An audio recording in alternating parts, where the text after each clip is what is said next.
The Anheuser Busch CEO just released a statement finally regarding the whole Dylan Mulvaney situation when it comes to his collaboration with Bud Light, the fallout of it, the company losing $7 billion in company value, and also the stock dropping off the face of the earth after a meteoric rise in stock previously to the whole Dylan Mulvaney debacle. And of course, there is no apology in here. Of course, it is just a huge piece of damage control, which it's not going to work. I think that most people, let me know in the comments, if anything that they could possibly say at this point would change your mind on Bud Light. But I think most of you watching this video, including myself and everybody else who I've talked to, all the other content creators that I've talked to, have kind of just agreed upon the fact that we're not drinking Bud Light anymore. We're not drinking Anheuser Busch products. And I think going forward, we should probably try to not drink any type of product or consume any type of product, even if it's not alcohol, it's not beer, it's not, whatever it is. We should try our best to not consume these products that push these weirdo agendas. And I think we will going forward, now that we see that it can actually make a change, that they are Anheuser Busch, Bud Light, they are actually feeling the repercussions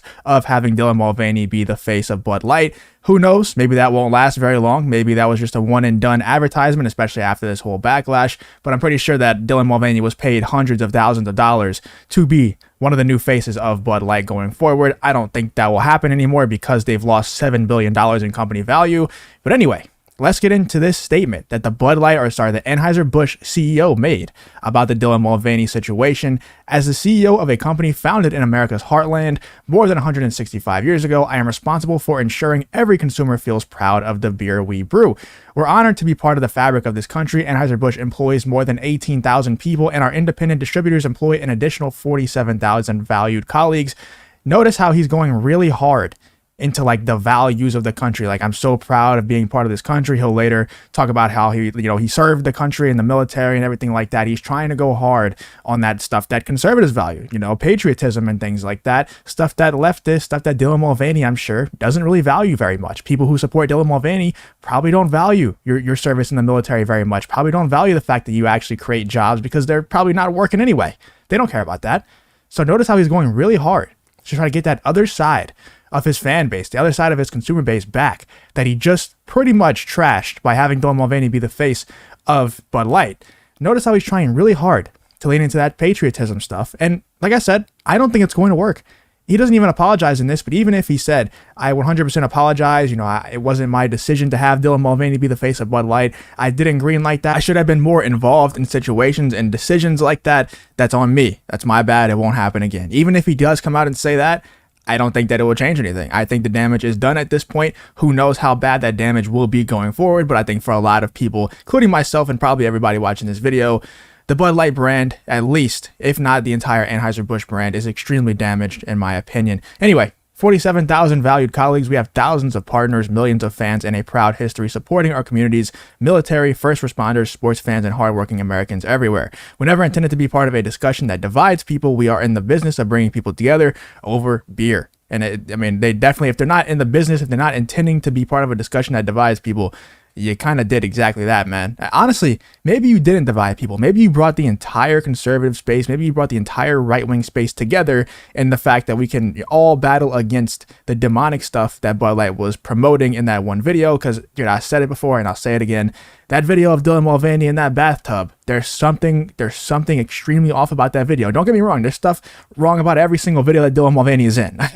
That elephant in the room is always going to be there when Dylan Mulvaney is dressing up like a woman, when we all know that it's a man. That's obvious. But there was something about that bathtub video with him in the bathtub with a bra on and Bud Light in the background, cans with his face on it. There was something that just drains my energy every single time I watch that video. I swear it's demonic, man. I swear Dylan Mulvaney is a demon. But we are in the business of bringing people together over a beer. You definitely didn't accomplish that if you were trying to bring people who support Dylan Mulvaney together with your original consumer base, with your already existing consumer base. You definitely didn't do that. You totally alienated your existing consumer base, which is a very common trend with larger corporations nowadays. And whether it comes to Hollywood, when it comes to beer brands, no matter what it is, they just can't stand their existing consumer base. They have to go get the new one. They have to go get the trannies. They have to go get the weirdo agendas that everybody else is pushing. They just have to go get those. You can't just have a right wing. You can't just have a conservative or just normal thinking people Like, it has to be hardcore progressive consumer base. That's the only thing that people want nowadays. I don't understand it, why they sabotage their own brands for it. I can't understand it for the life of me, but that's just what they do over and over again. My time serving this country taught me the importance of accountability, and there's a logo over this, so I can't see it, upon which America was founded.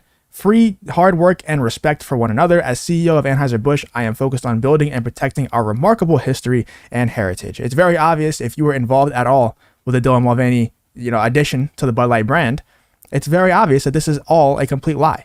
Focused on building and protecting our remarkable history and heritage, very obviously a lie if you greenlit the Dylan Mulvaney stuff. I care deeply about this country, this company, our brands, and our partners. I spend much of my time traveling across America, listening and learning from our consumers, distributors, and others.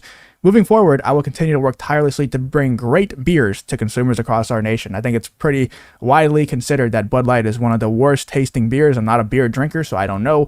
But from everything that I've heard, maybe it is just biased because of what's been happening recently with the Bud Light brand, but from everything I've heard recently, Bud Light is one of the worst tasting beers, so yet another lie. But I just think it's pretty hilarious how he just mentions America like so often throughout this statement, and he doesn't apologize at all. He doesn't say Dylan Mulvaney's name once, but we all know what he's talking about here. And, we all know that he's just making a statement because the stock is going down because they lost $7 billion in company value. And it's a sad attempt at damage control, man. Look at how many times he talks about America and serving in the military and how he's creating new jobs and patriotism and all this other BS that he obviously doesn't believe in. And I don't know what the actual motive behind having Dylan Mulvaney be, a face of Bud Light. I don't know what the actual motive is behind it. If you know, let me know in the comments. I still can't for the life of me understand why these corporations like to alienate their existing consumer base. I don't know. It doesn't make any sense to me. I don't know what the agenda was behind it, but they do it repeatedly. Here's DC Drano. He says, at first, I only thought the woke VP of marketing should be fired for destroying an entire beer brand and spitting on Christian Americans. Now, after 2 weeks of silence and cowardly say nothing statement, I think that the coward CEO should be canned too. What a joke. Boycott Bud Light. They're lying through their teeth. The execs knew the idiot that they hired. I agree. I think they're lying. And I think that the only reason why they're making statements, the only reason why the CEO is even talking about it, not even directly, more of an indirect statement than anything, but it definitely is a cowardly statement, is because of this. It's because the stock is actually going down after doing really well in the last few months. It was doing really well. And all of a sudden they have Dylan Mulvaney on, and not only does the progress on the stock halt, but it drops off the face of the earth. I think that that's why. Obviously, that's why. And they lost $7 billion in company value. Maybe it's less than that now. Maybe it's more like $6 billion in company value. I'm not exactly sure on the exact numbers, but I definitely think that this whole statement, and let me know in the comments what you think. I think it's pretty much a joke, man. It's definitely a weak attempt at damage control, trying to lean into that patriotism stuff. It's so cringy to me that he tried to do that. Let me know what you guys think in the comments. I thought it was a pretty bad statement. I wish he would have been more direct and actually say the Dylan Mulvaney name, maybe give us an apology. But regardless, I think that the Bud Light brand at least is tainted forever. If not the entire Anheuser Busch corporation, tainted forever. Let me know what you guys think in the comments, though. Do you think I'm completely wrong? Or do you think that Anheuser Busch is actually going to be a failure going forward like I do? Let me know what you think in the comments.